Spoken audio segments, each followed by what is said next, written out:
नमस्कार दोस्तों, TV study academy में आप लोगों को स्वागत है। तो आइए आज हम जानेंगे क्लास 10 के एक्सरसाइज नंबर 1.1 का चौथा क्वेश्चन। इससे पहले हम लोग 3 क्वेश्चन कर चुके हैं।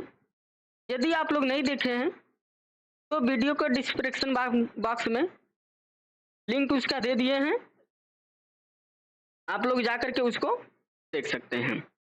आइए बिना देरी किए हुए सवाल को शुरू करते हैं। एक सूचना है, यदि आप लोग हमारे बैच को ज्वाइन करते हैं तो मात्र 199 रुपए में, कितना में? 199 रुपए में पूरे 1 साल के लिए बैच लॉन्च कर दिया है। आप लोग जाइए प्ले स्टोर पे टीवी स्टडी एकेडमी सर्च कीजिए और हमारे बैच को ज्वाइन कीजिए। मात्र 199 में पूरे एक साल के लिए बम्पर ऑफर आप लोग के लिए है। तो आइए आज का हम क्वेश्चन जानते हैं। आज का क्वेश्चन क्या कह रहा है कि given that HCF 306 and 657 equal to 9, find LCM 366 and 657। देखिए, यानी कह रहा है कि 306 और 657 का HCF 9 दिया है, तो इसी संख्या का एलसीएम निकालिए। HCF बराबर क्या दे दिया है? 9 दे दिया है। HCF बराबर कितना दे दिया है? 9 दे दिया है। और एलसीएम क्या पूछ रहा है? एलसीएम आपका पूछ रहा है। तो आप लोग पढ़े होंगे, क्लास 9 में भी पढ़े होंगे, क्लास 8 में भी पढ़े होंगे कि देता है, एक फार्मूला होता है दो संख्याओं का गुणनफल। तो संख्याओं का गुणनफल बराबर होता है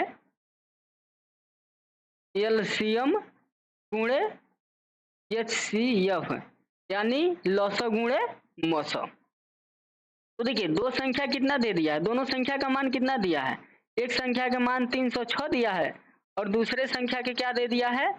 657 दे दिया है। बराबर एलसीएम आपका कितना दे दिया है पूछ रहा है, और HCF कितना दे दिया है? 9 दे दिया है। तो इधर गुणा है, तो इधर जाएगा तो क्या बनेगा? भाग बनेगा। जब गुणा को उधर ट्रांसफर करते हैं तो भाग बनता है, भाग को करते हैं तो गुणा बनता है, धन को करते हैं तो ऋण बनता है, और ऋण को करते हैं तो धन बनता है। तो देखिए, ये कितना है? 306 गुणे 657 बटे में 9 बराबर आपका क्या हो जाएगा? एलसीएम हो जाएगा। क्या हो जाएगा? एलसीएम हो जाएगा। अब देखिए, यह एलसीएम हो गया। अब इसको काटेंगे तो यह कितना होगा? यहाँ किनारे पे हम क्या कर देते हैं? किनारे पे इसको काट देते हैं। जब किनारे पे इसको काटेंगे तो यह 34 हो जाएगा और गुणे 657 हो जाएगा। जब इसको आप गुणा करेंगे तो 22,338 आंसर आएगा। आप लोग गुणा करके देख लीजिएगा।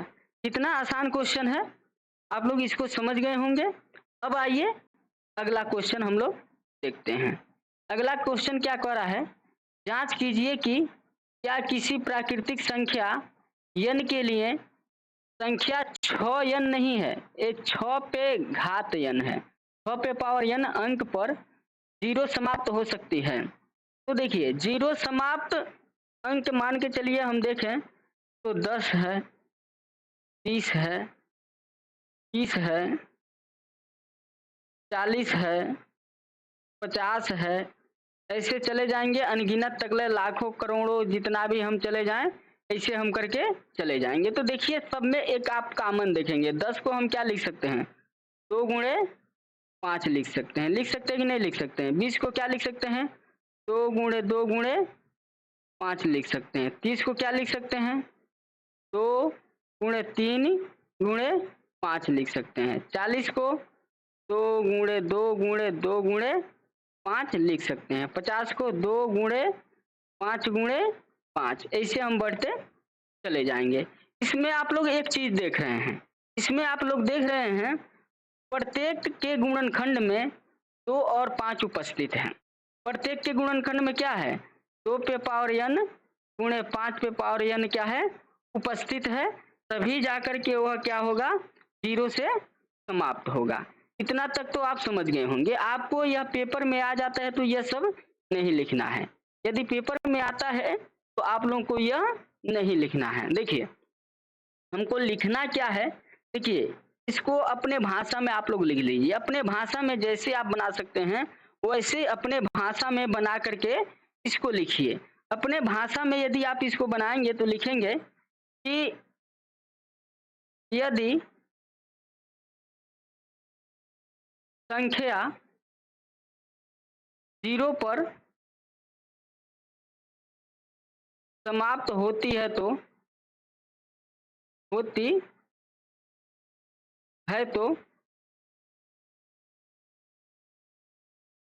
इसमें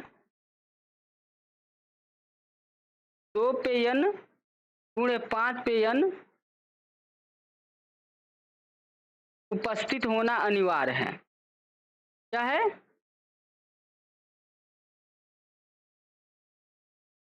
उपस्थित अनिवार्य है, अनिवार्य है। ये बताइए 2 पे n गुणे 5 पे n रहेगा तभी जाकर के वह 0 पे समाप्त होगा, ठीक है ना। लेकिन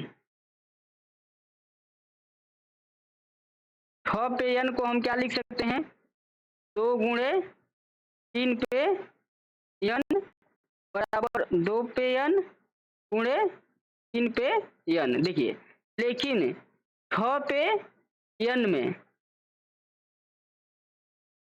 2 पे पावर n है परंतु 5 पे पावर n नहीं है, नहीं है। देखिए 6 का यही ना है, नहीं है, इसलिए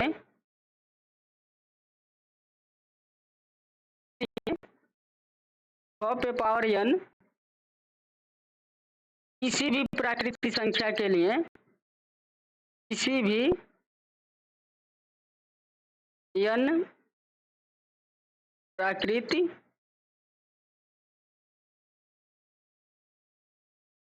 संख्या के लिए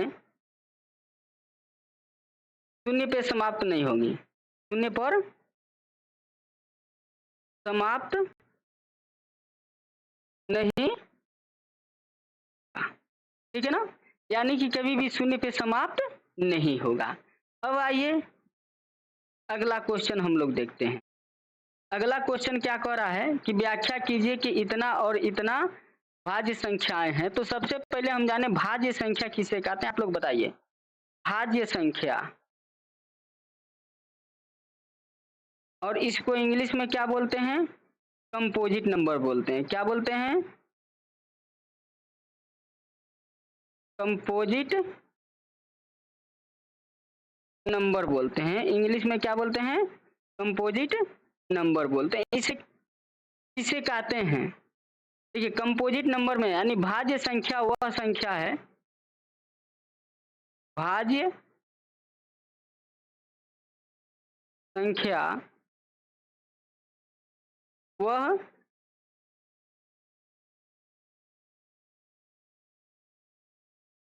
संख्या है जिसमें 2 से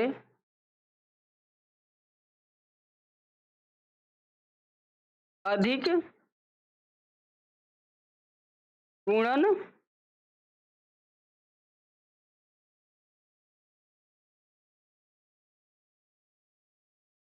गुणनखंड होते हैं, ठीक है ना। देखिए अब पहला क्या दिया है, पहला दिया है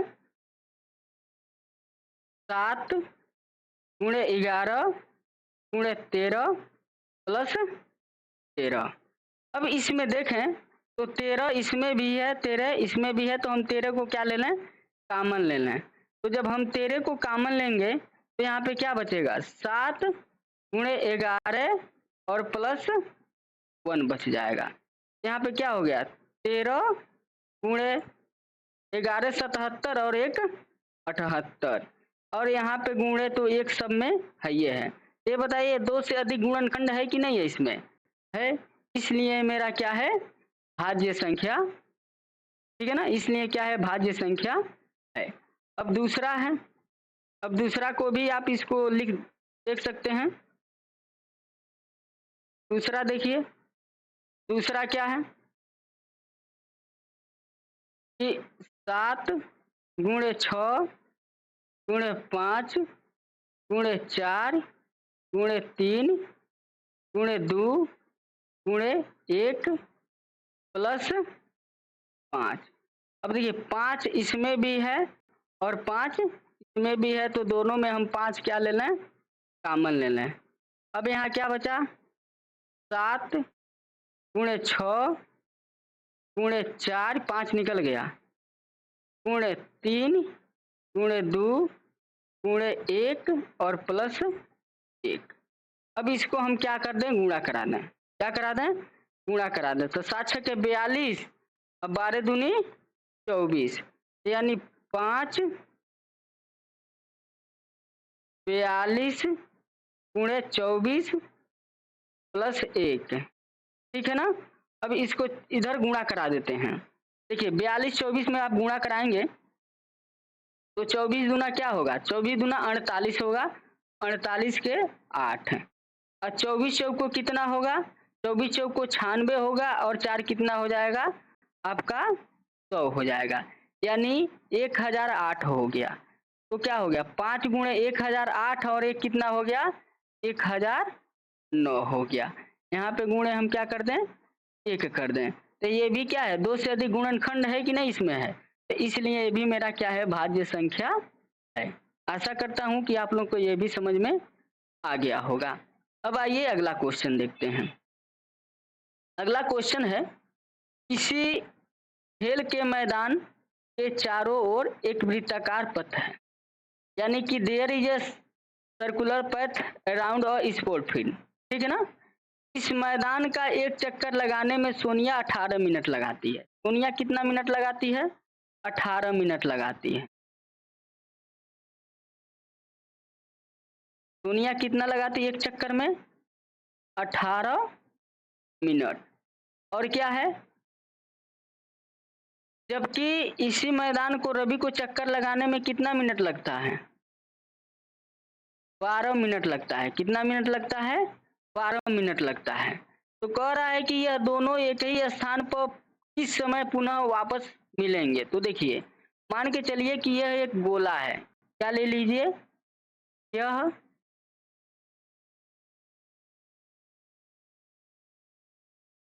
गोला ले लीजिए, क्या ले लीजिए, गोला ले लीजिए। यहाँ से दोनों क्या कर रहे हैं, दौड़ना स्टार्ट कर रहे हैं चाहे चलना स्टार्ट कर रहे हैं। तो एक है जो 18 मिनट में चक्कर लगा रही है, 18 मिनट में सोनिया चक्कर लगा रही है। अब 12 मिनट में रवि चक्कर लगा रहा है। तो मान के चलो जब 12 मिनट में लगा रहा है, जब तक ये यहाँ पहुंचेगी 18 मिनट में एक चक्कर, तब तक ये कुछ आगे बढ़ गया होगा, आगे बढ़ा होगा कि नहीं बढ़ा होगा, यानी कि यह यहाँ आ गया होगा। तो कितने समय बाद फिर से दोनों आकर के यहाँ पे मिलेंगे, कितने समय बाद दोनों आकर के यहाँ पे मिलेंगे। तो दोनों का चक्कर कितना है, एक का 18 मिनट है और एक का कितना मिनट है, 12 मिनट है। तो 18 12 का दोनों का क्या हो जाएगा, कॉमन लिवेस्ट कॉमन फैक्टर हो जाएगा, यानी कि लगा समय क्या हो जाएगा, टी मान लेते हैं। तो टी वह होगा जो दोनों से कट जाए, किससे कट जाए, दोनों से कट जाए, तभी ना दोनों एक साथ आएंगे, यानी कि दोनों से कट जाए। दोनों से कम कटेगा, दोनों से जब कटेगा जब दोनों का क्या निकालेंगे हम, एलसीएम निकालेंगे। तो दोनों का एलसीएम 12 और 18 और 12 का एलसीएम जब हम निकालेंगे तो 2 गुणे 3 गुणे 3, और 12 के क्या हो जाएगा, 2 गुणे 2 गुणे 3। तो इसका एलसीएम लेंगे तो 2 गुणे 2 गुणे 3 गुणे 3, यानी कि 36, यानी 36 मिनट बाद यह फिर पुनः क्या हो जाएंगे, एक ही स्थान पे मिलेंगे। आशा करता हूँ कि यह आपको समझ में आ गया होगा। यदि समझ में आ गया है तो आप लोग वीडियो को शेयर और चैनल को सब्सक्राइब कीजिए, और आप लोग बैच में ज्वाइन करना चाहते हैं तो मेरा यह मोबाइल नंबर है, आप लोग इस पे फ़ोन कर सकते हैं 8957558287। यही मेरा क्या है, मोबाइल नंबर है, आप लोग उसको ज्वाइन कर सकते हैं और आप लोग ज्वाइन कर लीजिएगा।